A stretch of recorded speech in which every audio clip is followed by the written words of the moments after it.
Hola, buenas tardes.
Buenas tardes. Buenas tardes. Hola, buenas tardes. Buenas tardes. Buenas tardes.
Hola, ¿qué tal? Buenas tardes a todos.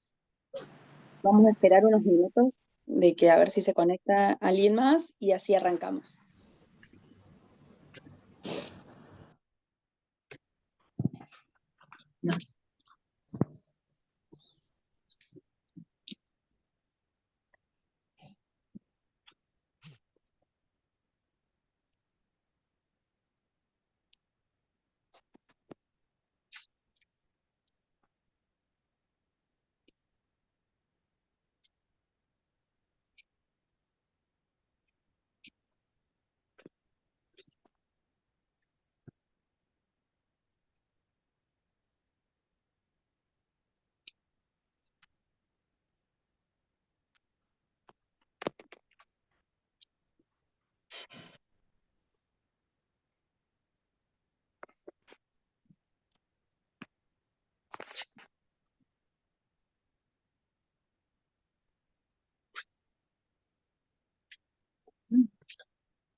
Ahí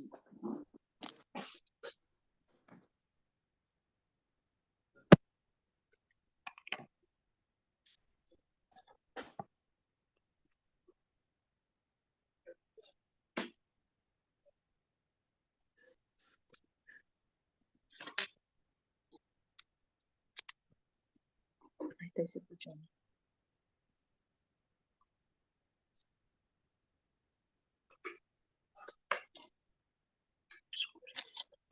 Bueno, si les parece, empezamos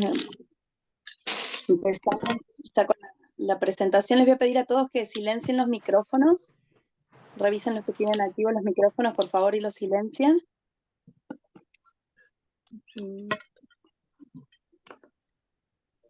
Bien, así podemos arrancar.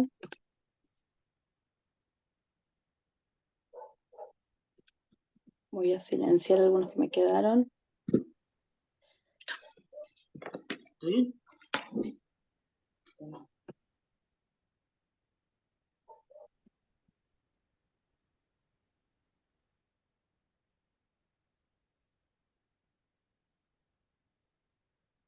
Muy bien, perfecto. Muy bien, bienvenidos. Bienvenidos a todos. Mi nombre es Maribel Martínez Wassaf. Formo parte de un equipo de trabajo de Calab y que trabajamos en colaboración con Fundación Huésped para crear esto que les estamos mostrando ahora. Les agradecemos la participación y esperamos que esto pueda replicarse después. Vamos a hacer una presentación organizada con distintos participantes, distintos disertantes. La idea es hacer una presentación corta con lineamientos generales y esperamos al final, después de las presentaciones, que nos hagan consultas, que nos hagan interrogantes, que empecemos a charlar como una especie de conversatorio entre colegas y podemos compartir experiencias y ver lo que hemos trabajado y cómo los podemos orientar con el análisis del protocolo. Así que bueno, voy a dar el paso del micrófono al presidente de Calab, Luis Mónaco. Es un bioquímico que nos está acompañando y nos va a dar el marco en el que estuvimos trabajando. Así que Luis, te doy paso. Bueno, gracias Maribel. Antes de contarles un poquito cómo se nos ocurrió este test, generar este test este protocolo, digamos, les quería agradecer, quería dar lugar a los agradecimientos, ¿no? Entonces lo que quería decir que desde la Cámara queremos agradecerle al Colegio Profesional de Ciencias Bioquímicas de la provincia de Córdoba, que nos ha dado la oportunidad de presentar este protocolo, y este protocolo está realizado con el objetivo de que los laboratorios tengan una referencia para alinear sus prácticas a la nueva ley de VIH. A la Fundación Huésped y a su equipo de abogados, en especial al doctor Marcelo Gutiérrez y a Romina Carvalho, quienes trabajaron durante meses juntos al equipo de Calab. Le cuento que esto empezó a fines del año 2002, o sea, nos llevó bastante tiempo. Y también a los bioquímicos que formaron el equipo de trabajo de Calab, que son la doctora Maribel Martínez Wassaf de Córdoba, el bioquímico Gerardo Ford de Resistencia, Chaco, el bioquímico Ariel Suárez de Bahía Blanca, el bioquímico Edgardo Esturba de la ciudad de Buenos Aires y el bioquímico Matías Viñegra también de la ciudad de Buenos Aires. Y bueno, y esto seguramente lo ha escrito Ana, que es nuestra gerenta, y bueno, yo también quería agradecerle personalmente y creo que todo el equipo de trabajo, la labor de Ana, que como dijo el otro día Maribel, creo que es la que viene, la que empuja el bondi siempre para que todos trabajemos. Así que bueno, dicho esto, o habiendo agradecido esto, quería contarles un poquito cómo viene la historia.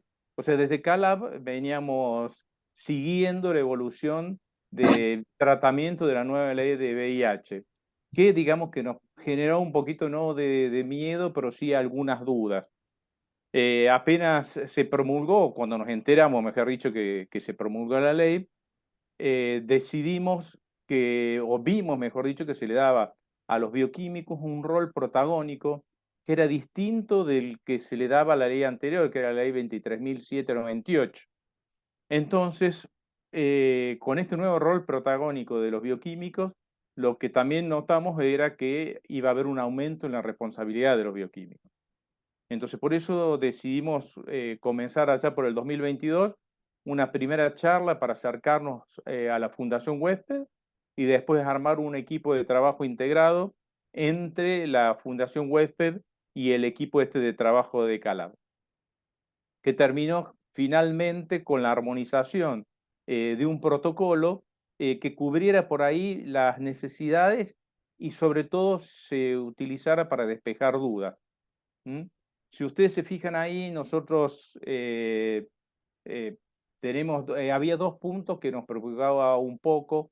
Uno es que habla que es obligado, o sea, todos los sectores, los agentes de salud, están obligados a brindar asistencia integral, universal y gratuita. Bueno, la gratuidad era un problema sobre todo para lo que es la gestión privada, porque en la gestión pública nosotros lo entendemos, pero para la gestión privada era un problema. Y por otro lado, digamos, atención integral incluye no solamente el test de VIH, sino que incluyen otros test, ¿no? Como el seguimiento, como las cargas virales, y no solamente de VIH, sino de otras enfermedades de transmisión sexual y de las enfermedades virales como las hepatitis. E incluso la tuberculosis también, que está agregada al final de la misma ley. Bueno, yo creo que lo que tendríamos que, digamos, lo que voy a dejarlo ahora es en manos del equipo de trabajo para que ellos desarrollen bien qué es lo que fueron haciendo y cómo fuimos zanjando estas diferencias y llegando a una especie de acuerdo final. Bueno, por mi parte, Maribel, vuelvo a agradecer a Gracias. todos y bueno, me quedo acá escuchando. Gracias, Luis. Le vamos a dar paso entonces a la doctora Carmen Ryan, que está por parte de Fundación Huésped, para que sirva para darnos el marco legal en donde se aborda el trabajo de este equipo que hemos tenido interdisciplinario. Carmen, podés compartir tu pantalla, si querés. Saco la mía y después volvemos. Perfecto. Bueno, buenas tardes a todos y todas. Primero que nada, como Luis, quiero empezar con los agradecimientos. Quiero agradecerle enormemente a Calab esta apertura para pensar el diálogo, para discutir las dudas, para conversar sobre las razones de por qué impulsábamos ciertos textos en la norma y después para discutir con mucha apertura cómo esta norma que nosotros nos imaginábamos y creemos que va a garantizar más derechos, que va a favorecer un mejor acceso a la salud de todas las personas, puede hacerse realidad, ¿no? Porque yo de formación soy abogada y quiero celebrar muy especialmente este espacio. En este momento hay 349 computadoras conectadas a esta llamada y veía hace un ratito en el chat que en cada computadora o en algunas de las cámaras no hay una sola persona, a veces hay muchas. O sea que somos un montón de personas con interés en pensar cómo hacer cumplir la nueva ley de VIH, hepatitis virales, ITS y tuberculosis,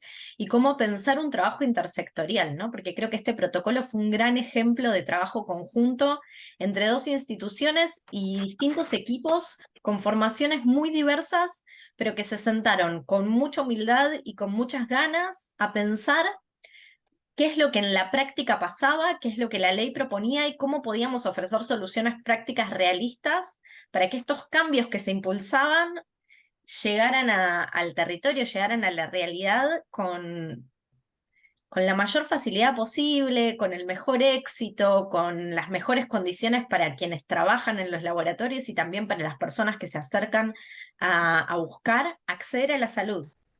Porque hay algo que para mí es muy importante de este diálogo que venimos teniendo hace un tiempo con Calab y esta puerta que nos vienen abriendo a charlar con ustedes, ¿no? Profesionales de la bioquímica, que tiene que ver con que, y lo charlo mucho con Anita, nuestra bioquímica de Huésped, que es el rol que tienen en la garantía de la salud, ¿no? Muchas veces cuando una persona llega a hacerse un estudio, a hacerse un análisis, es la oportunidad de entrar al sistema de salud y garantizar derechos o puede ser una puerta cerrada si no logra una comunicación efectiva, si no hay un protocolo que le permita acompañar el paso a paso, porque las personas, los pacientes, las pacientes no saben muy bien cómo funciona el sistema, y ahí yo valoro muy especialmente esto. Muchas gracias, Luis, muchas gracias al equipo de Código por hacer estos espacios para conversar abiertamente, muchas gracias a Ana por impulsar este proceso, pero quiero que este agradecimiento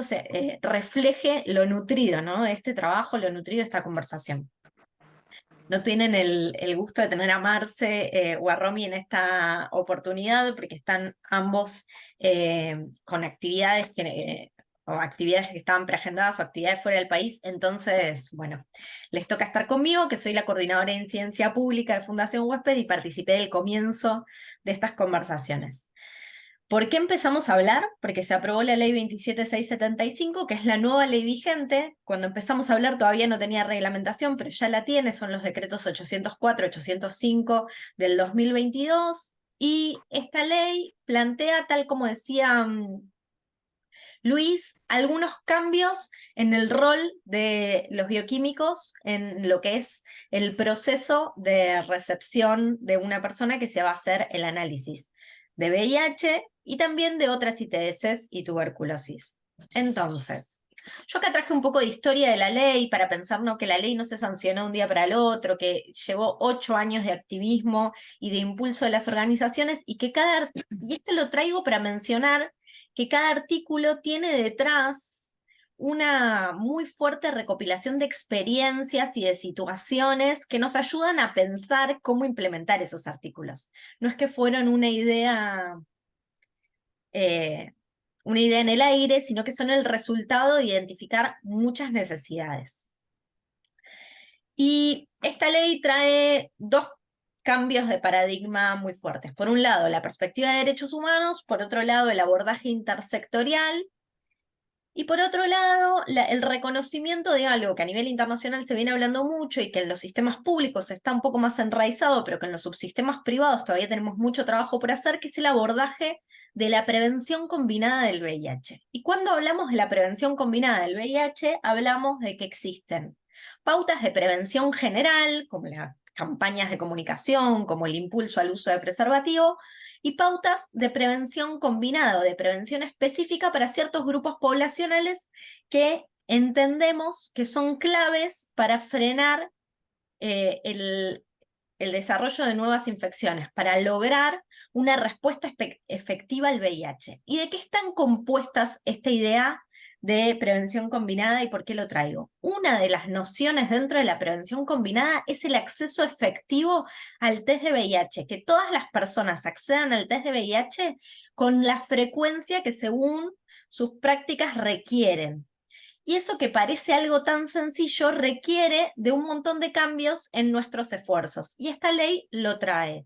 Esos cambios en nuestros esfuerzos como sistema de salud, y ahí nos hablo en primera persona porque somos todos parte de esta respuesta, tienen que ver con que el test de VIH no encuentre barreras para acceder, no requiera orden, no requiera demoras, no requiera un pago adicional en los distintos subsistemas, que ese test sea confidencial, que se garantice la confidencialidad en todos los términos, y para eso tiene que ser voluntario y acompañada esa confidencialidad, cuidada esa confidencialidad, y que además todos los subsistemas reconozcan y conozcan que existen, además de la estrategia de prevención general, que es el uso de preservativo en todas las relaciones sexuales, que es la mayor vía de transmisión de la infección, también otras vías de prevención, como son la profilaxis post-exposición, la profilaxis pre-exposición y la atención específica a ciertos grupos poblacionales. Yo acá les traía una pirámide de Kelsen, que es algo que usamos mucho en el sistema jurídico para entender que se sanciona esta ley, qué lugar ocupa esta ley, va a estar en el segmento rosa, y que esta ley, este sistema normativo se integra con otras normas y que la tenemos que leer en sistema. Por eso también valorar este espacio de diálogo tan abierto y tan humilde que tuvimos. Entonces, ¿qué es la respuesta integral e intersectorial? Que se garantice el acceso en la atención primaria de salud a tratamiento, a testeo y a medidas de prevención. Cuando les hablaba de prevención combinada, me olvidé de un elemento clave de la prevención combinada, que es que todas las personas que viven con VIH lo sepan. Eso es un dato muy importante. Hoy el 30% de las poblaciones, de las personas que viven con VIH no lo saben, y ahí el test es una herramienta clave, y que accedan al tratamiento antirretroviral, porque si una persona accede por más de 6 meses al tratamiento antirretroviral con una buena adherencia, no va a transmitir el virus del VIH a sus parejas sexuales aún sin el uso de preservativo, porque indetectable es igual a intransmisible. Y esto es parte de la prevención combinada. Entonces, la ley nos propone que haya una cobertura integral y asistencia interdisciplinaria en todos los subsistemas, algo que venía muy avanzado en algunos de los espacios del subsistema público, pero que falta todavía avanzar en los subsistemas privados, y nos habla de la prevención combinada como un eje clave. Este acceso universal y gratuito va a ser para las personas expuestas y o afectadas, va a ser en esta estrategia de prevención combinada, y va a ser por el Estado, las obras sociales y las empresas de medicina de prepaga. Entonces, acá me voy a desordenar un poquito de nuestro PowerPoint para tomar el resumen que traía Luis, que me pareció muy efectivo, que tiene que ver con uno de los principales desafíos que trae la ley, ¿no? Que es que el test de VIH se haga sin orden médica. La persona que tiene dudas tiene que acceder lo más rápido posible al test de VIH. Y este sin orden médica nos trae como contraposición o como una consecuencia casi lógica de nuestras prácticas algo que es una barrera no prevista en los subsistemas privados, que es que la orden era usada, y es todavía en muchos espacios usada, porque todavía no hemos logrado las adaptaciones necesarias del sistema para garantizar el cumplimiento de la ley en esto, como parte del sistema de pagos, ¿no? ¿Qué pasaba? La orden llegaba y el seguimiento, el archivo de esa orden permitía a ustedes, laboratorios, a ustedes, bioquímicos, gestionar el pago de la prestación a través de las empresas de medicina privada, a través de las obras sociales. Y la ley propone levantar una barrera y aparece otra con la que todavía tenemos que seguir trabajando, porque necesitamos encontrar la manera, y esto nos va a pasar también con vacunas, encontrar la manera que los subsistemas privados paguen y cubran, financien la prestación que corresponde, que está dentro del PMO, sin ese traseo de una orden médica que no terminaba aportando más que una oportunidad más o un tiempo más que podía demorar el acceso a ese test. Voy a pasar un poquito más adelante. Otro cambio que trae la ley es la prohibición del test de VIH e ITS en los estudios preocupacionales y ocupacionales. ¿Por qué trae esto? Como yo les decía, el texto de la ley surge de experiencias concretas. Tenemos una gran cantidad de casuística, de fallos judiciales, en donde se ha encontrado que el test preocupacional, como no lograba garantizar la confidencialidad adecuada para esta infección en particular, generaba una exclusión del sistema laboral y se producían prácticas discriminatorias. Una persona que había transcurrido todo el proceso de contratación, que iba a ejercer un trabajo que, como todos los trabajos, no existe ninguna profesión que no se pueda ejercer por vivir con VIH. No hay ninguna contraindicación, y si quieren charlamos de casos particulares, dudas, sé que esto abre dudas y voy a tratar de apurarme para llegar con el tiempo para que nos quede el espacio para dudas, pero no hay ninguna profesión que no se pueda ejercer por tener VIH. Sin embargo, veíamos muchas personas que transcurrían exitosamente el proceso de selección, pero que luego del preocupacional quedaban excluidas del proceso de contratación por su serología. La ley plantea la confidencialidad y la no discriminación. No significa que no querramos impulsar más testeo, queremos más testeo, pero queremos más testeo en condiciones de confidencialidad. Trae la presunción de despido discriminatorio en los casos en los que se conozca la serología positiva. Todavía nos pasa que en algunas contrataciones de, por ejemplo, empresas de medicina prepaga, a veces se termina revelando la serología de una persona y eso genera conflictos en los espacios laborales, y la necesidad de generar políticas afirmativas de inclusión laboral y empleabilidad y formación. Porque si miramos los informes anuales de estadísticas sobre ITS y VIH en nuestro país, vamos a ver que el 70% de las personas que acceden a tratamiento antirretroviral lo hacen en el sistema público. Y eso nos habla de que no están participando en las mismas condiciones que el resto de la población del mercado laboral en blanco, del mercado laboral registrado. Bueno, voy a pasar los segmentos de seguridad social que no son especiales para ustedes y quiero llegar a esta instancia que es la que más me parece clave conversar en esta oportunidad, que es que el test de VIH tiene que ser voluntario, gratuito, confidencial y universal. Y también nos habla de que como el test no va a pasar por una orden previa en el médico, la instancia del test tiene que satisfacer ciertas necesidades de lo que nosotros llamamos consejería pre y post-test. ¿Qué es esta consejería pre y post-test? Yo estoy viendo en la pantalla compartida, no veo caras, pero me imagino, porque no es la primera vez que doy esta charla en un espacio así, y vuelvo a agradecer a Calab las puertas que nos abren para tener esta conversación, da un poco de miedo, ¿no? No era lo habitual tener que hacer una instancia de consejería en el testeo. No era habitual tener que hacer una instancia de consejería o acompañamiento en la instancia de recibir a la persona en los laboratorios. Esta consejería pre y post-test es un mínimo de información que permite saber lo que ustedes en realidad ya sabían. Es si ese test es oportuno, si ese test va a ser efectivo, porque por ejemplo si nos encontramos con una persona que tuvo una situación de exposición en las 24 horas anteriores, ese test no va a ser oportuno. Y podemos estar perdiendo sin una conversación, sin una consejería, sin incluir la información en el consentimiento informado, una idea simple, clara y práctica, hacer un test que no es oportuno y que no permite el acceso a una prestación que podría ser preventiva y oportuna como la profilaxis post-exposición.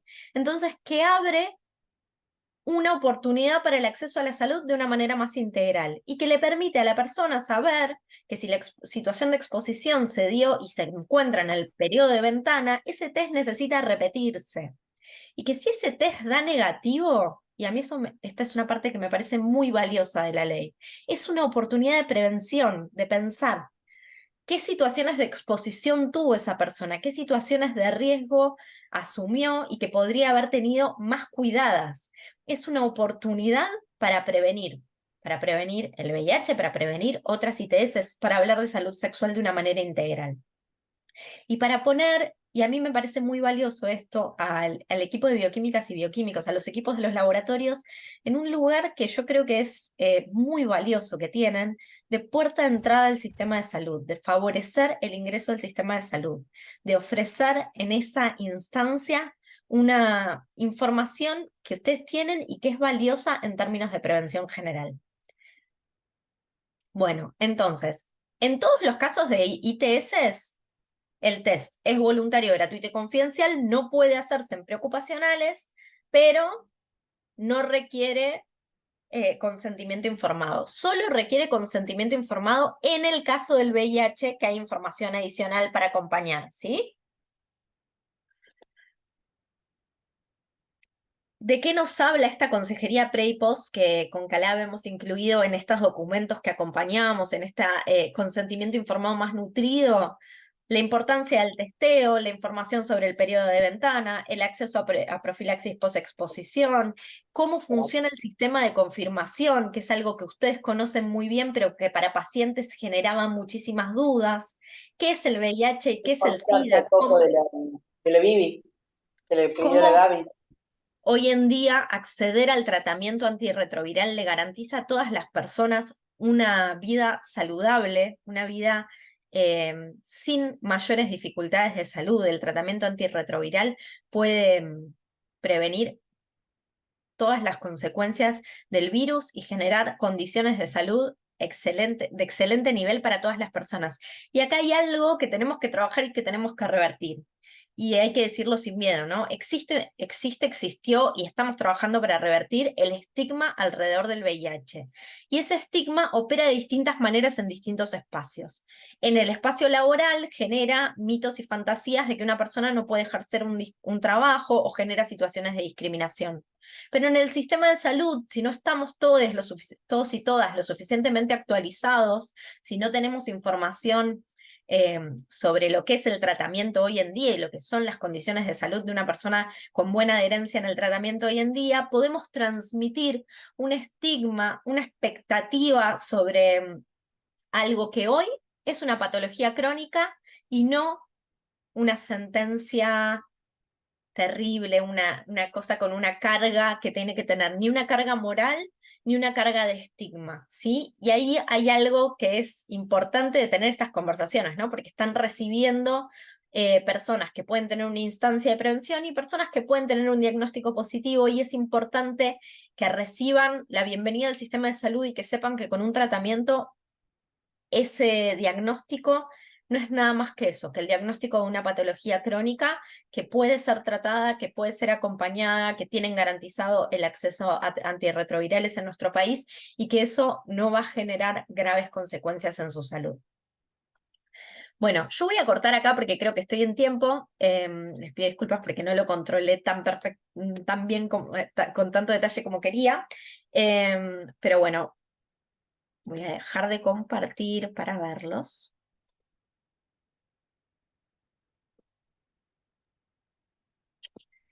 Ahí está, Y perfecto. seguimos con la conversación estoy acá para dudas, preguntas y cosas que aparezcan. De vuelta, muchísimas gracias. Gracias, Carmen. Si te parece, dejamos las consultas y las dudas para el final. Nosotros solamente vamos a hacer una apreciación como general, a qué nos referimos, y vamos a continuar con la presentación anterior. Vamos. A mí también queda grande. Ahí está. Bueno.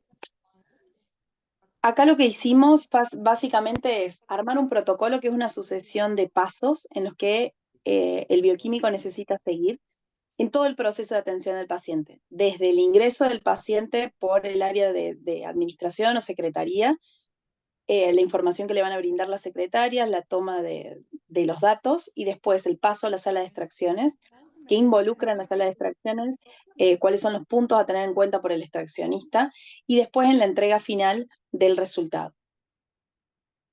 Para englobar un poco cómo comienza, digamos, sabemos que el bioquímico está dentro del sistema y del equipo como agente de salud.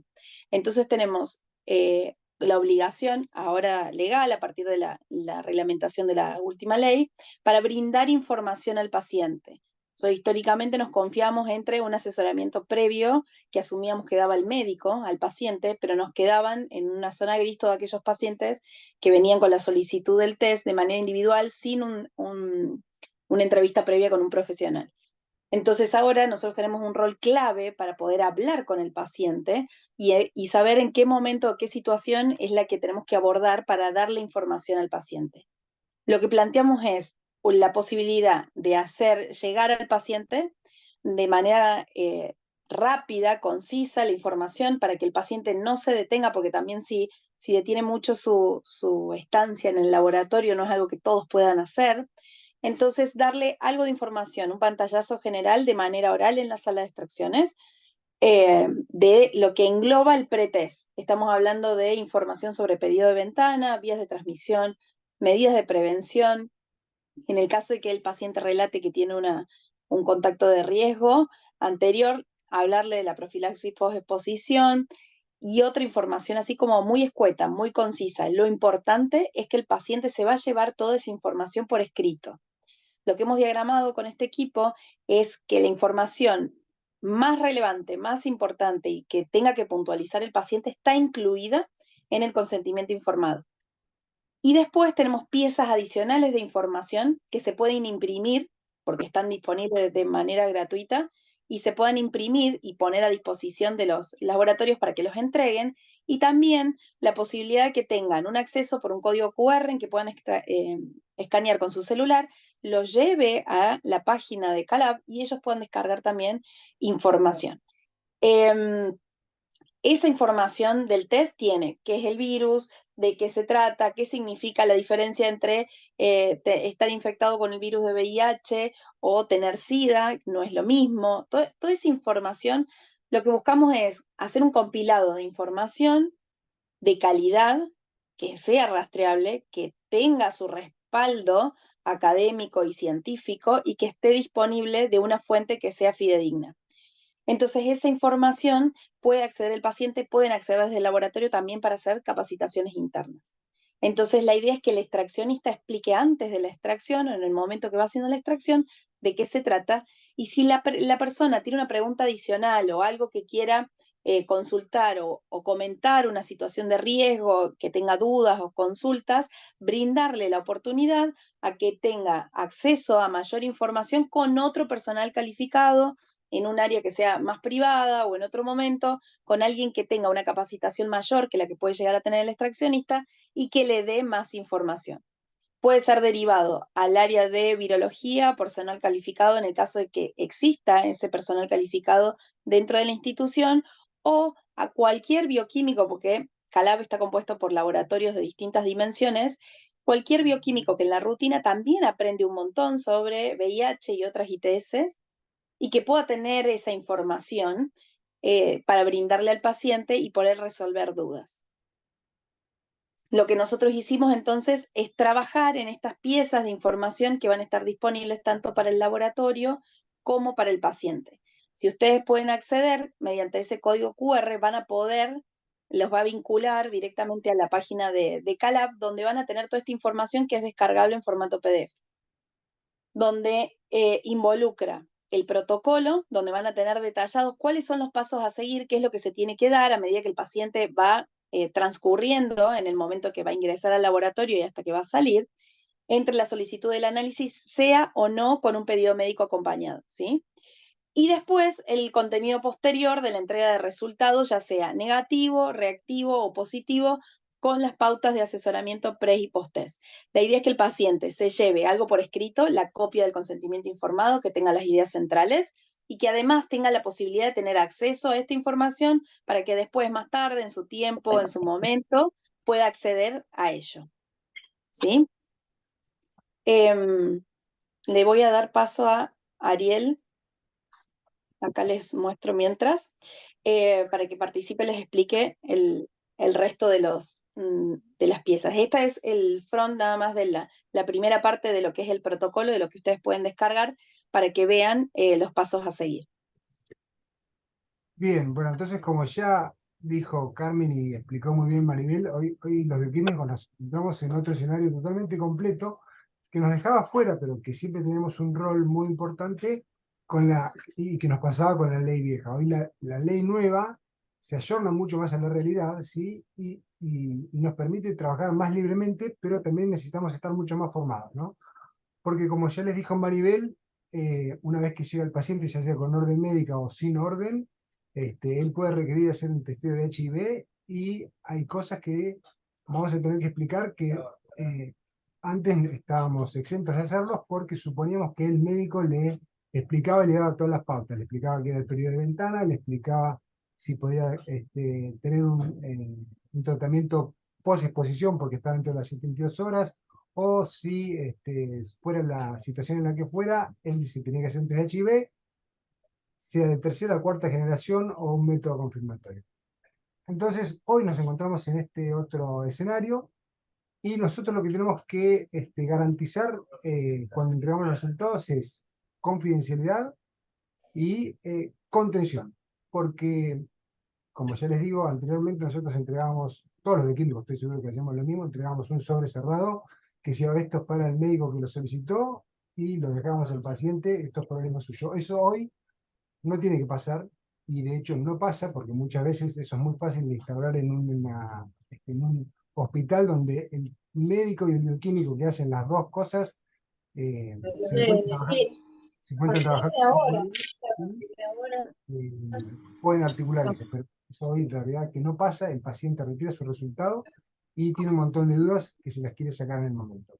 Entonces, como ya les dijo Maribel, a través de ese código QR o entrando a calab.org.ar, poniendo los datos de contacto y dejando un mail, ustedes pueden acceder a toda esta información, ¿sí? A la información pretest, a cómo proceder cuando tengan que entregar un resultado, ya sea negativo o positivo, o reactivo en realidad.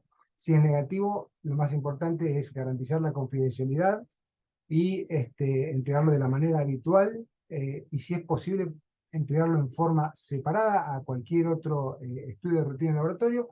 Y si es reactivo, bueno, en el caso de que sea un ELISA o de cuarta generación, especificar qué test estamos haciendo y por supuesto recomendar que hay que hacer un testeo adicional para confirmar ese resultado.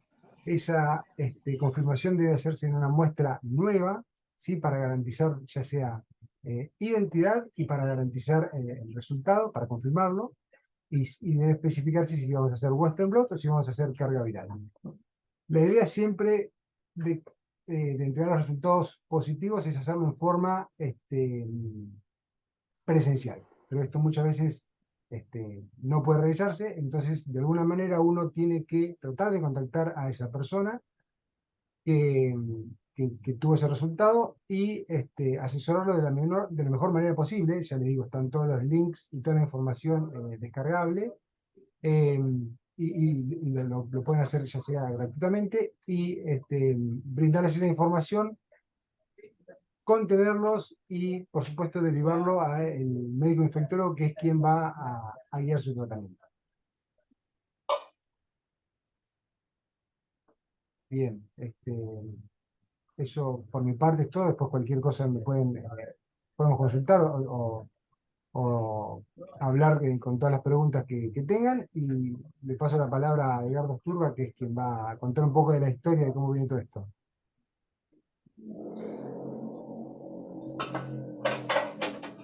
Hola, buenas tardes. Gracias, Ariel. Gracias por la invitación a participar de este grupo. Me imagino que de estas 400 personas que están contactadas, diría que la mayoría son bioquímicos, son colegas. Y yo les voy a hablar un poquitito desde el autorreferencial, pero siento que tengo un déjà vu de 40 años cuando estoy en esta charla Ahí y está. además virtual, que es,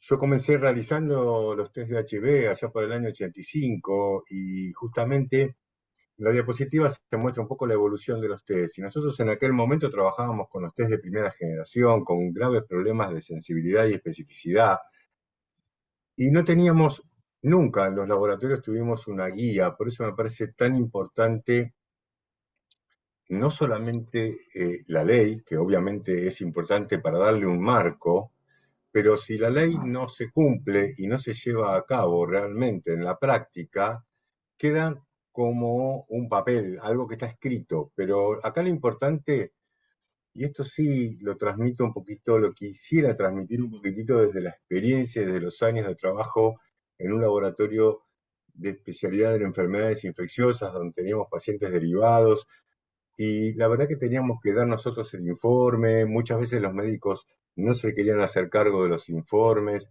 Era una complicación, fue siempre una complicación, y hoy les diría que todavía sigue siendo en muchos casos no la realización del test, sino la entrega de los resultados o el ingreso de los pacientes con respecto al test, al sistema, como se habló en un principio. Entonces, y pasaron 40 años, y la realidad es que no se han modificado. Seguimos, como dice Ariel, que pedimos una nueva muestra, que algún laboratorio decía, bueno, yo le digo que está coagulada, el otro le decía que no sé qué, y así íbamos inventando cosas. Y la realidad es que el estigma lo estábamos creando desde nuestro propio lugar. Y si hay algo que creo que uno tendría que aprender en esta profesión, es que ya no es solamente una profesión basada en lo analítico propiamente dicho, que es lo que vemos en la diapositiva. Cómo cambian los test. Todos sabemos que los test cambiaron, ha evolucionado en forma notable lo que es el diagnóstico, lo que es el seguimiento y por supuesto lo que es el tratamiento, que es lo que ayudó a que tengamos una perspectiva completamente distinta de la infección hoy en día. Pero como bioquímicos, a mí me resultó muy interesante lo que se planteó en la primera parte, que tenemos que formar parte del sistema de salud, que en realidad siempre formamos parte. Lo que pasa es que la sensación que uno tiene es que como bioquímico tiene que estar adentro del laboratorio haciendo el análisis y responder exclusivamente por lo analítico. Y creo que el deber de los bioquímicos de ahora, de hace un tiempo a esta parte, es incorporarse a la etapa preanalítica y posanalítica de forma realmente activa. ¿Activa qué significa? Lo que se está hablando. Hay que informar a los pacientes, en este caso estamos hablando de HIV o de VIH, pero en realidad uno tendría que tener la capacidad de informar de un montón de otras cosas y dar información adecuada a los pacientes para que entiendan lo que le estamos informando, cuáles son los pasos que tienen que seguir y acercarlos, en caso que no lo tengan, a un médico especialista. Entonces, lo mío es muy sencillo. En el cierre, la idea es, yo creo que esta ley nos compromete y nos está responsabilizando a formar parte del sistema de salud y depende de nosotros. Bueno, acá está la diapositiva de la evolución de los tratamientos antirretrovirales. Fíjense que en el año 1985, cuando yo empecé a hacer los primeros test de HIV y tenía que enfrentar a los pacientes, no había tratamiento. Y ahí sí era realmente decirles que era una condena de muerte automática, casi automática. Y en los primeros años con la monoterapia era, bueno, tal vez unos años, tal vez unos meses. Hoy los tratamientos antirretrovirales son lo suficientemente útiles, son lo suficientemente prácticos y hay muchas alternativas de prevención, además del preservativo, que el general de la población no lo conoce, los pacientes no lo conocen, y nosotros muchas veces desde el laboratorio somos, como bien se dijo al principio, el primer lugar a donde se accede. Entonces, es nuestra responsabilidad como profesionales de la salud que somos, informar de esto y salir un poco de, yo diría, nuestra, y hago autocrítica en esto, nuestra situación de confort de adentro del laboratorio, de nuestra mesada, de lo que nos protege, y salir un poco a hablar con el paciente, salir a hablar con los médicos. Es muy importante que nosotros cambiemos el rol en la parte preanalítica y posanalítica. Así que bueno, nada, yo quería ofrecer este cierre de unos minutos para contar que en realidad hace 40 años que estamos en esta situación y no nos podemos mover. Y fíjense todo lo que se avanzó en otras áreas. Pero en la parte del informe no se avanzó sustancialmente. Y esta ley nos permite ponernos en un lugar diferente y espero, sobre todo para los más jóvenes que tienen que llevar adelante este trabajo con el tiempo, esto no se hace de un día para el otro, pero de a poco, ir incorporando el conocimiento y la decisión de formar parte de la etapa preanalítica y posanalítica y salir un poco de la mesada y acercarnos a los médicos y a los pacientes. Esto es todo lo que les quería contar, les agradezco y quedamos abiertos a las preguntas. Muchas gracias, Edgardo. Nosotros de esta manera queríamos sintetizar una manera de marcar un norte, unas guías generales donde cada uno lo va a aplicar de acuerdo a las características de su laboratorio, cuáles son las acciones que pueden tener y queríamos dejar marcado cuáles son los puntos centrales. Si les parece, voy a dejar de compartir, así podemos poner la parte 2 de, digamos, de esta reunión. Veamos las preguntas. Voy a hacer y le voy a entrar un poco. Les voy a pedir que revisen sus micrófonos porque me voy a poner a leer lo del chat. Vi 2 preguntas como disparadoras con respecto al informe, que es bastante controversial siempre cuando tenemos que participar. Ahí decían de qué manera se tiene que informar. Como decía Edgardo, la recomendación es que todos los testeos de VIH se informen aparte dentro del informe, en una hoja aparte, y que sean siglados. La sigla incluye las 2 primeras del nombre, letras del nombre, las 2 primeras del apellido y la fecha de nacimiento. Esa sigla es la identificatoria del paciente. Y el test de VIH y todo lo relacionado con test de VIH, carga viral, antígeno P24, todo se informa de la misma manera en esa sección del informe. Y los informes con respecto a la terminología, que también lo consultaron ahí en el chat. Ustedes saben que para hacer una confirmación de una infección por VIH tenemos un test de screening inicial, que hay distintas metodologías.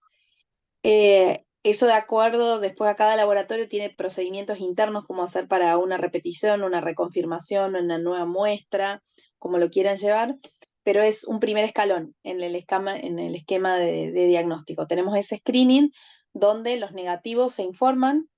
Lo que es importante también en ese negativo, en el momento de informarlo, es con qué test estoy trabajando, qué tipo de metodología es, sobre todo si es de tercera o de cuarta generación, porque ustedes saben que los tiempos, los periodos de ventana son diferentes. Entonces eso se tiene que aclarar en el informe. Y después, si ese sí da negativo, con esa aclaración, darle como el paréntesis al paciente para que sepa, después de la información que recibió de pretest en la sala de extracciones, cuál es el periodo de ventana y si tiene significación o no el testeo que se hizo con esa determinación o tiene que repetirlo más adelante.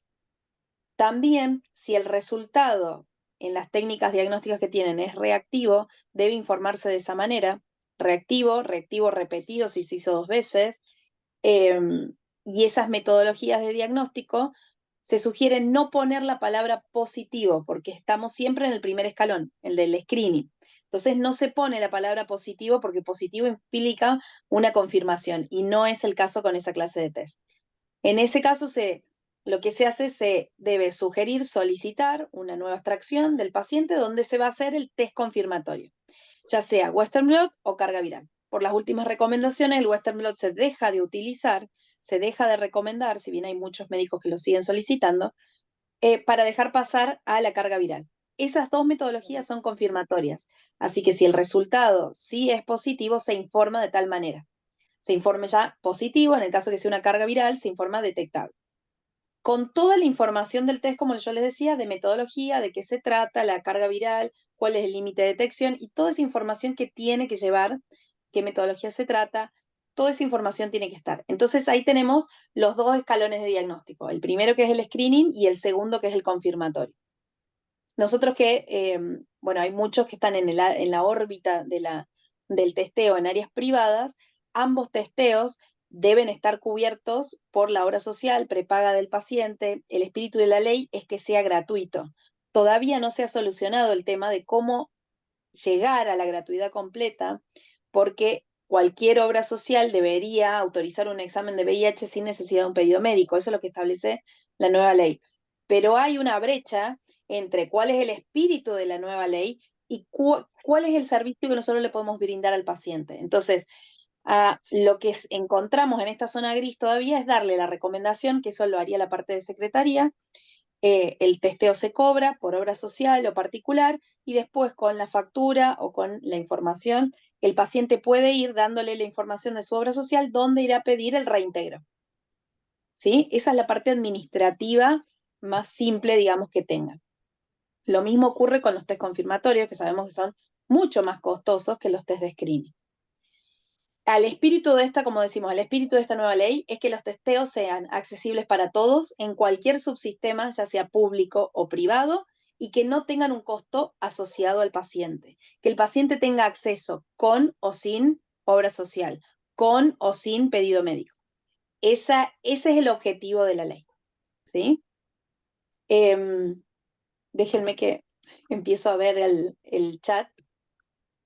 No sé si alguno quiere acotar más algo de lo que hemos estado trabajando. No, yo hacer un poco de hincapié en lo que dijiste, Maribel, porque acá hay una consulta que dice Miriam, dice, si un paciente requiere hacerse el test sin pedido médico en el momento de hacerse la extracción, ¿debemos acceder al pedido? Bueno, la idea es que sí, o sea, la idea es testear, testear y testear, ¿sí? Si tiene, si está en el sector privado, bueno, va a tener que abonar el test y uno, de vuelta, en la posición en la que está, va a tener que dar el asesoramiento correcto, ¿sí? Porque, a ver, dice, yo tuve un contacto de riesgo ayer. Llega este paciente que plantea Miriam y dice, tuve un contacto de riesgo hace 48 horas. Me quiero hacer el test de HIV.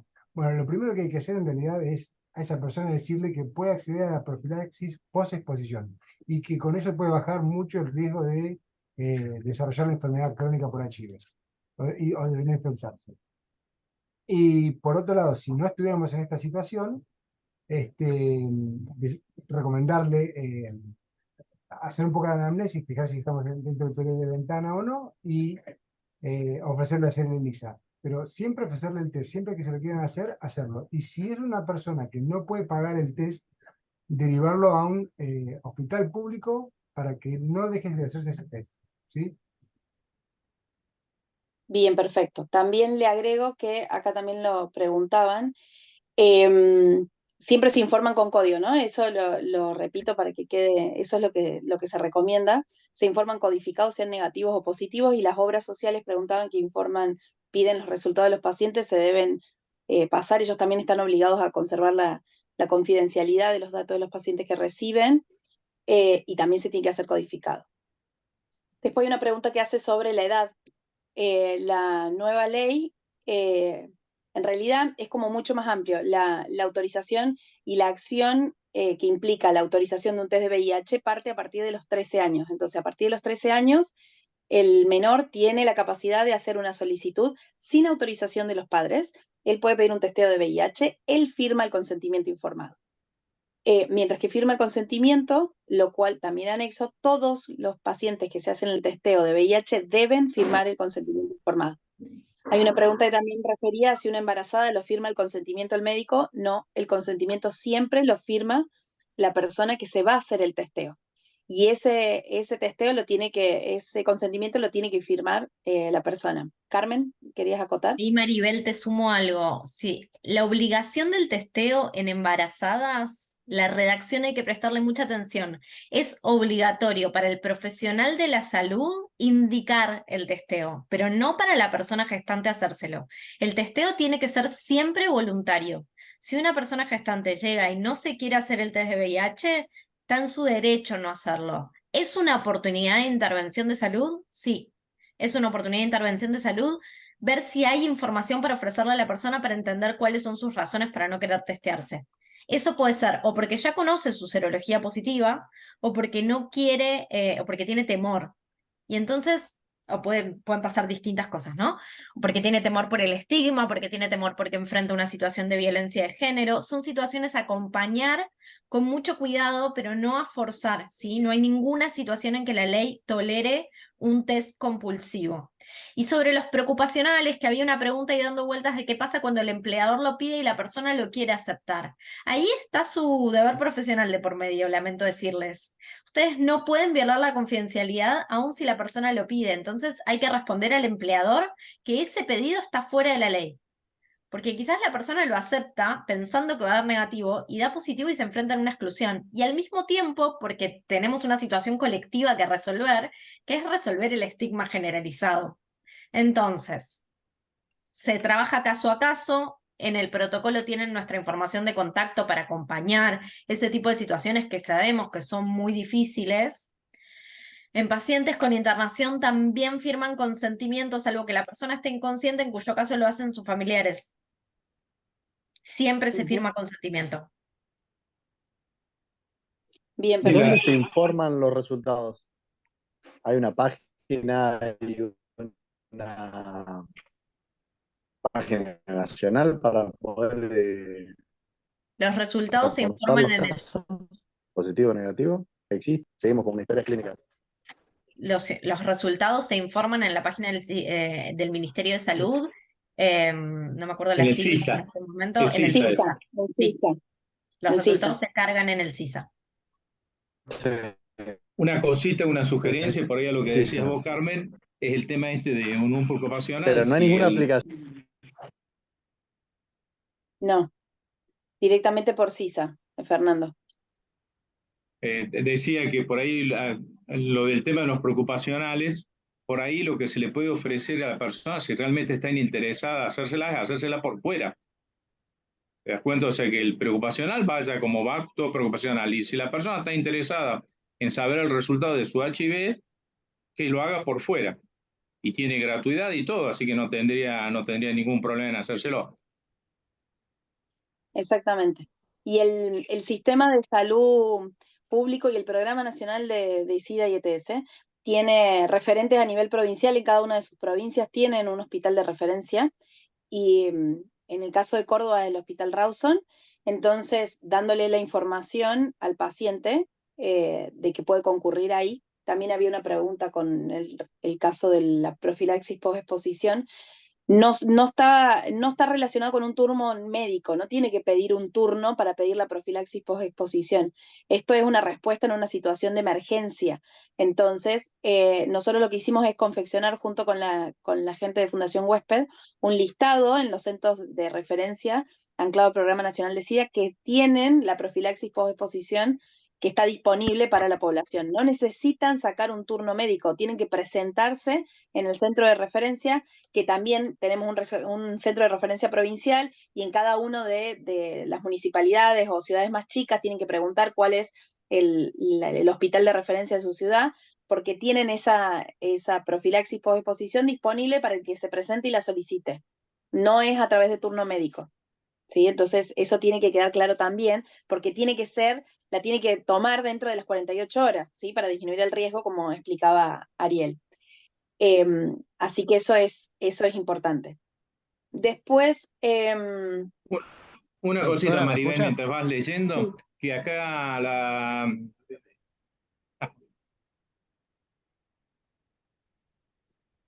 perdón, te cuento, nos Luis, decía, bueno, un poquito explicar el tema de la codificación del HIV, que esto más bien fue un consenso, porque me decía la doctora Ryan que no hay una necesidad, digamos, no hay una obligatoriedad ya de codificarlos. Si querés, le damos un poquito la palabra a ella para que explique bien eso. Carmen, ¿puede explicar un poquito? La nueva ley no tiene un artículo sobre codificación como tenía el artículo anterior. Entonces, esto va a salir en el nuevo boletín del 1 de diciembre de este año. Seguramente haya algunos párrafos sobre el tema. Deja de ser obligatoria la codificación. Acá hay un paréntesis, no es una regla general. Si una persona llega para hacerse, por ejemplo, una carga viral y viene con una orden codificada, entonces mantenemos la codificación y se mantiene como un sistema voluntario. Muchas obras sociales, muchas empresas de medicina prepaga. Perdón, Valeria. Muchas empresas de medicina prepaga, muchas obras sociales, muchas mantienen el sistema de codificación, pero se está replegando el sistema como un sistema optativo. Yo creo que igual hay que pensarlo en contexto del territorio. No es lo mismo Ciudad de Buenos Aires que un pueblo pequeño. La codificación acompaña a la confidencialidad y ahí la persona debe participar. Yo lo que quiero ser muy enfática es que el cambio normativo no genere que descodifiquemos a alguien que viene codificado y que encuentra seguridad en ese sistema, ¿sí? No sé si me explico. Si una persona viene con código y ese código y siente que ese código lo protege, mantiene el sistema. Si su obra social o su prepaga sostienen el sistema codificado, la verdad, hoy el sistema codificado se sigue usando. Es optativo, pero se sigue usando, ¿sí? Sí, hay un por eso yo consenso lo en que que lo hablaba, seguimos claro. necesitando. Esto es lo que hablaba, por eso yo hablaba más bien de un consenso de los bioquímicos para mantener eso, que creo que a nosotros nos parecía como bueno desde el punto de vista de lo que era la privacidad del paciente, ¿no? Sí. Sumo también a una consulta con respecto a la entrega de los resultados posteriores, si se puede hacer de manera digital. Hay muchos laboratorios que envían el resultado por mail o se puede descargar desde la página web de cada laboratorio. Eso no está contemplado en la ley, no está puesto que no se puede realizar, entonces se puede hacer de la misma manera, siempre y cuando nosotros asesoremos, ¿sí? la conserjería, digamos, post-test, que sería la información que se lleva al paciente en el caso de cuando va a hacerse la extracción, que es cuando sí o sí vamos a tener el contacto directo con el paciente. Lo que sí la recomendación está hecha, y también seguimos dentro del equipo de trabajo, ¿sí? La recomendación está en que la entrega del resultado, como decía Ariel, sea de manera presencial. Sabemos que hay casos que no se puede, y en esos casos sí se puede hacer una consulta telefónica, videollamada, asegurándose que uno está hablando con el paciente, solicitando información como el documento nacional de identidad, y se hace una comunicación telefónica. No es óptimo enviar un resultado reactivo, con lo que implica, porque el paciente muchas veces no entiende a qué se refiere, y siempre está bueno que el primer contacto y la explicación de qué se trata y cuáles son los pasos a seguir, sobre todo, porque la gente viene con esa duda, ¿qué es lo que tengo que hacer ahora? Entonces, ¿cómo hacemos para guiarlo hacia dónde tiene que seguir, digamos, una consulta con un infectólogo, una prueba confirmatoria en el caso de que se trate de un screening? Entonces, toda esa llegada de información tiene que ser directa por parte del profesional. Idealmente presencial, si no se puede, de manera telefónica o videollamada, y siempre sea, eso sí está exigido por la ley, de que sea al paciente. No se puede dar la información a un tercero, digamos. Siempre tiene que ser el contacto con el paciente.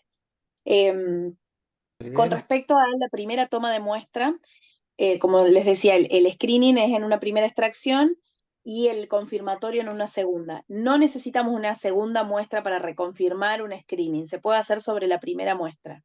Si en esa primera muestra, si buscan en la página de Nación, está explicado los algoritmos diagnósticos, cuáles son los test que se pueden utilizar, si se usa un test rápido y se puede hacer una reconfirmación con otro test rápido de otra configuración, si se usa en screening con un test rápido.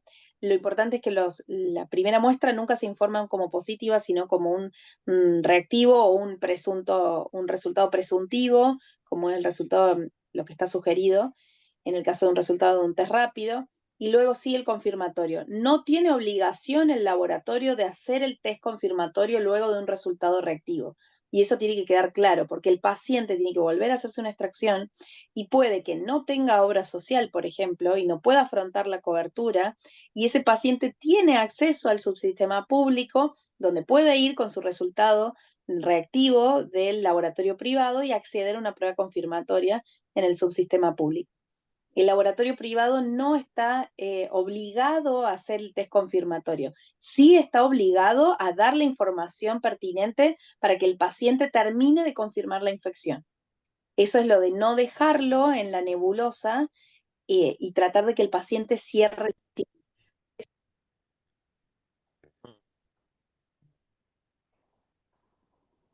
No se escucha.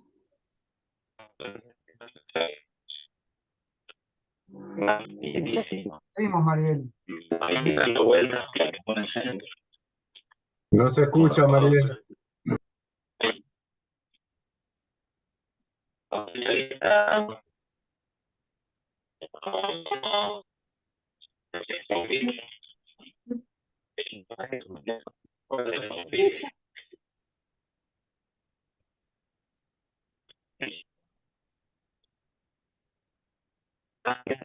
No se escucha, Maribel. No se escucha nada de lo que dice Maribel. No se escucha nada. Se cortó el audio.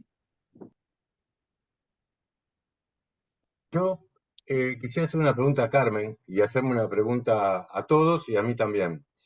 El hecho de seguir usando la sigla solamente para el VIH, ¿no termina siendo una discriminación en el fondo? Porque estamos diciendo que es una infección crónica, que tiene tratamiento como una sífilis, es una infección crónica como un herpes, etcétera, etcétera, etcétera. Sin embargo, le estamos dando un comportamiento diferente. No es una contradicción, y esta es una pregunta que yo me vengo haciendo desde hace mucho tiempo. Yo tengo mi postura personal, pero me gustaría escuchar a una abogada o a colegas. Edgardo, yo tomo la primera palabra, pero me encantaría escucharlos a todos. Yo entiendo que es un desafío transitar entre un sistema y el otro. Creo que porque hay acuerdo con lo que vos decís, la nueva ley no contempla la codificación como obligatoria. Las leyes, yo hace un ratito les ponía la pirámide de Kelsen, ¿no? Con las leyes. Las leyes, está bien que nos duren 10, 20, 30 años. Entonces necesitábamos una regulación que no sea para ahora, pero es verdad también que hacer el cambio no necesita ser de un día para el otro y está bien que sea optativo por un tiempo, ¿no? Yo creo que en los nuevos diagnósticos hay mucha gente que no elige codificar y que no ve necesidad en diagnósticos históricos o en algunos contextos particulares. De vuelta, por ejemplo, una situación de VIH, ¿no? De VIH en una situación de un vínculo intrafamiliar violento. La persona se va con un papel que dice información que hace de alguna manera su vida sexual o que puede generar inferencias sobre su vida sexual. Y entonces, en algunos casos, las personas quieren esa codificación, quieren que esa información sea más compleja de leer. Creo que estamos transitando de un sistema que reflejaba el estigma y que escondía por el estigma y que tenés razón, a otro sistema, pero que tenemos que ir haciéndolo de a pasito con mucha escucha, ¿no? En el medio, porque todavía no es que hemos logrado resolver el estigma. Tenemos información y creo que en esta videollamada tenemos la convicción y la seguridad de que estamos un montón de personas seguras de que entendemos que nadie debería sufrir discriminación por el VIH, pero no te puedo decir la cantidad de llamados que recibimos todos los días de personas que sí enfrentan situaciones de discriminación y violencia por su serología. Entonces, vamos a tener que ir caminando pasito a pasito, pero todo lo que hacemos contribuye a que no lo necesitemos más, sí. Sí, yo como bioquímico te cuento, o sea, siento que puede ser un poquito discriminatorio el uso de las siglas, pero para la persona también, o sea, vos discriminás a quién, a una sigla en realidad, no tenés el nombre y el apellido de la persona para acompañarla. Entonces, bueno, ahí es como un poquito que se compensa. Pero bueno, yo creo que a la larga, como dice Carmen, esto es un cambio también en la mentalidad de la sociedad, en la mentalidad de la sociedad. Y también sumo algo, perdón, pero también tiene que ver con la construcción de un sistema de confidencialidad muy riguroso, que tampoco lo tenemos tan fuerte, ¿no? Que la persona que atiende en una farmacia sepa que tiene que cumplir con la confidencialidad a rajatabla, que todas las personas que yo hace un ratito decía, no, hablaban de enviar la serología a una empresa de medicina prepaga o una obra social, y la verdad es que sí, esas personas están obligadas. Ahora, el efectivo cumplimiento de las leyes de confidencialidad, también tenemos que trabajar en eso, ¿no? Y ahí ustedes, como colegas, entre pares, tienen mucho para hacer, para aportar. No, sin duda. En los laboratorios uno firma un convenio de confidencialidad donde no puede decir absolutamente nada dentro de... O sea, en la empresa uno firma eso. Después es como todo, como yo decía, la ley está escrita, después hay que cumplirla. Lo más importante es cumplirla y controlarla. También depende cuál es el tratamiento que uno tiene con los pacientes, a quién hace la llegada de esa información. Hay muchos pacientes que llegan solos y quieren recibir el resultado solos. Hay otros que no pueden con esa información, entonces se acercan al laboratorio y vienen con un amigo o una pareja. Nosotros, mientras que dejemos claro que en realidad el resultado se le tiene que informar al paciente y el paciente es dueño de comentarle la información o dejar que esté presente quien él quiera, sin obligar, sin presionar, pero tampoco sin dejar afuera, porque hay muchos que necesitan ese acompañamiento y esa contención que viene de alguien que tenga algún vínculo, sea cual fuere. Entonces es importante que respetemos también esos vínculos. Y el paciente, por eso cuando uno charla con el paciente y le entrega la información, toda la información que él recibe es como a lo que apuntábamos, recibe información de calidad, porque la información que nosotros no le brindemos va a salir a la vereda y va a ir a buscarlo en una plataforma de búsqueda como Google y puede leer cualquier cosa. Actualizado, desactualizado, tenemos 1000 ejemplos, seguro que a todos les ha pasado con alguna información que haya venido o replican la información que tenían en un laboratorio y lo tienen, piensan que en ese otro laboratorio se hace de la misma manera y pueden ser metodologías distintas, tiempos de entrega de resultados diferentes. Hay un montón de cosas fuera del contexto del testeo puro, digamos, y duro, que tenemos que tener contemplado, y el paciente viene buscando soluciones, viene buscando contención, acompañamiento y viene con mucho miedo. Entonces, el asesoramiento pre-test es algo clave que tenemos que hacer y el post-test es un acompañamiento hacia el paciente también. Entonces, ese post-test para aquellos pacientes que también vinieron luego de una situación de riesgo o que sistemáticamente se testean muchas veces al año, está hablando de algún problema, alguna conducta o alguna mala información que tenga el paciente para accederlo. Y lo bueno y lo positivo de esta nueva ley es que nos da acceso y nos da protagonismo dentro del laboratorio para que nosotros también tengamos una llegada y podamos acceder a empezar a trabajar para aumentar el testeo y empezar a disminuir la cantidad de nuevos contagios. Esos son los objetivos por los que trabajamos. Entonces, la idea es que tengamos herramientas de información clara, simple, sencilla, en un vocabulario que se entienda, que no tengan que ser los bioquímicos oficiar de traductores sobre qué es lo que está escrito en el papel. Dar guías, ¿no? Esto no es una reglamentación impuesta. Nosotros trabajamos en un protocolo dando como una guía o un protocolo al cual seguir, una serie de pasos para que ustedes tengan un norte, como decíamos, o un esquema de base. Después lo modifican de acuerdo a lo que son buenas prácticas o procedimientos internos en cada uno de sus laboratorios. Había uno que preguntaba también sobre un modelo de consentimiento informado que también está disponible en la web. Lo importante es eso, ¿no? Que tengamos una guía y después cada uno lo puede modificar de acuerdo a cómo son los procedimientos internos que tienen o la logística que tienen dentro de su laboratorio. Maribel, Sí. ¿me tomás? ¿Me escuchás? Sí, te escucho. Bueno, estoy con una pequeña duda, me quedo, después que han bajado los años, o sea, hasta 13 años para ser voluntario, para ir solo, ¿no es cierto? ¿Es obligatoria la ficha que normalmente le hacíamos firmar de consentimiento a cada paciente? ¿Es obligatoria la ficha firmada a la embarazada o a todo aquel que se quiera hacerle el test de HIV? A todos los que tienen un testeo de VIH es obligatoria el consentimiento informado. Creo que a eso se refiere con la ficha. Es la información que dice yo autorizo al laboratorio a hacer el testeo y además le suplementamos información extra de pretest. Es eso. Sí, es obligatorio para todos. Vos sabés que pensé que se había obviado la ficha con todo esto, ¿no? No. Ese es el marco que nos da un respaldo al laboratorio con respecto a la autorización del testeo. Y también le da la información, se lo tiene que llevar en copia al paciente para que les dé la información y el acceso a estas piezas de comunicación extra, porque si no tendríamos que hacer una intervención con los pacientes de 20 minutos por cada paciente para explicarle todas las vías de contagio, todo lo que interpela la nueva ley, lo cual es imposible, digamos. ¿Para embarazadas también? Embarazadas también. Bueno, gracias, Maribel. Una consulta. Sí. ¿Qué tal? Buenas tardes. Muy bueno todo, muy súper interesante y la verdad que un aporte espectacular.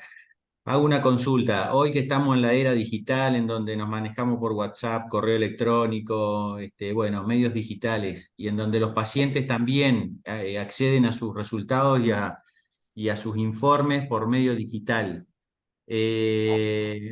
Con todo esto, digamos que aquel paciente, supongamos una embarazada que tiene todo el control que hacerse el primer trimestre de embarazo, va a tener que, digamos, en este contexto, ¿no es cierto?, molestarse en ir al laboratorio a buscar su test de HIV en papel. Eso es lo que interpreto. O sea, no hay posibilidad de enviarlo por correo electrónico o que él ya lo consulte por la web. O sea, estaríamos, digamos, poniendo una barrera también en ese sentido. No. La entrega de informes puede hacerse de manera presencial y también de manera virtual. Lo que sí se refiere es la entrega de un resultado positivo o reactivo, de acuerdo si se trata de un screening o un confirmatorio, sí idealmente se haga presencial. Si esa presencialidad no se puede lograr, que se haga por vía telefónica o por otros medios. Pero el informe se puede seguir enviando. Todos los negativos se podrían enviar con el código, no habría ningún problema, podrían acceder a la web. Ajá, de la misma manera que se manejan para la entrega de un resultado de glucosa o colesterol. Bárbaro. Bien, ahí estoy viendo unas consultas sobre el confirmatorio. Los test confirmatorios son dos metodologías las habilitadas, una que es serológica, que es el Western blot, y luego la carga viral. Después del 2012 se hizo un consenso a nivel nacional desde el Ministerio de Salud y se recomienda la no utilización del Western blot y la utilización de la carga viral de VIH. porque no solamente confirma, sino que da el estado basal para el inicio de tratamiento, y estamos obviando una tercera visita del paciente, pues ya que en el primero tiene el screening, el segundo ya tendría el confirmatorio y el inicio y la base para comenzar el tratamiento. En el caso de que en la segunda se haga el Western, tengo que esperar una tercera visita para que le haga una carga viral, para que sea basal y recién ahí comenzar con el tratamiento, para lo cual es un gasto extra para el sistema de salud, ya sea público o privado, y además la carga viral nos da la información fidedigna y nos ahorra ese tiempo entre que el paciente vuelve a la otra consulta con el médico, vuelve a revisar, porque internacionalmente está recomendado el inicio de tratamiento una vez que tiene el diagnóstico. Entonces no hay que perder más tiempo, por eso se deja de utilizar y los costos de la biología molecular bajaron un montón a lo que eran al inicio. Por eso surgieron las recomendaciones luego del 2012. Maribel, y en el medio... vamos a... Sí.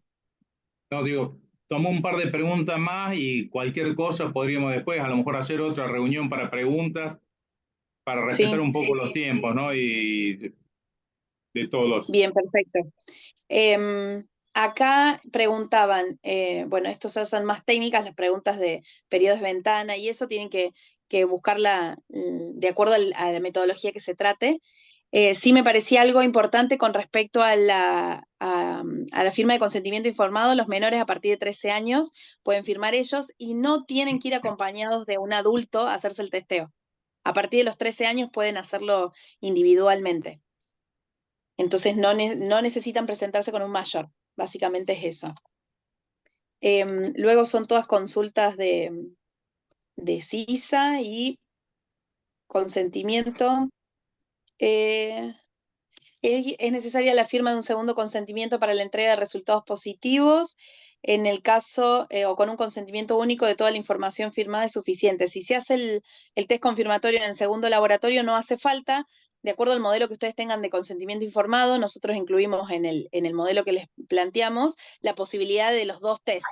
Entonces, con la firma de la primera vez, no hace falta que lo vuelva a firmar.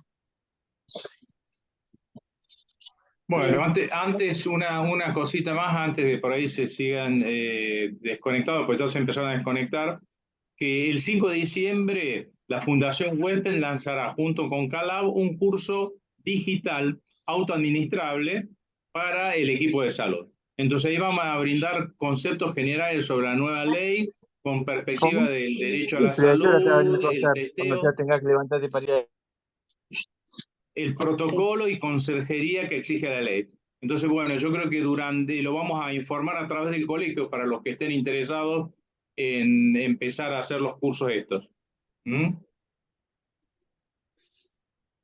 La idea de esa capacitación es que la puedan hacer como dice Luis, autoadministrada, así que van a ser videos en formato de videos cortos que se puedan hacer tanto para los bioquímicos que procesan como también para los que hacen extracciones, y también puede participar personal administrativo porque tiene una visión general sobre lo que es VIH y la situación y cuál es situación epidemiológica y características vía de transmisión, y también toda la parte de testeo y parte del laboratorio. Así que les vamos a hacer llegar la información para que sea distribuida en el momento que hagamos la presentación el 5 de diciembre, en el marco de la fecha que recordamos todos en el 1 de diciembre, el Día Internacional de la Lucha contra el SIDA.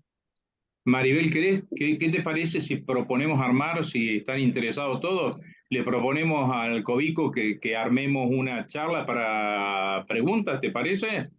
Sí, lo podríamos hacer. Hacemos en la hora completa para despejar dudas. Exactamente, podemos hacer un esquema tipo conversatorio, después de que lean la información, bájenla, búsquenla, distribuyan, y después podemos hacer un esquema de conversatorio con Cobico donde nos puedan poner o nos pueden interpelar sobre algunas dudas sobre lo que hayan leído o trabajado o situaciones de sus laboratorios. ¿Sí? Bueno.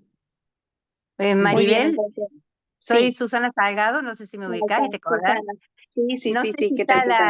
está Silvia Ligorria, nuestra presidente, conectada ahí.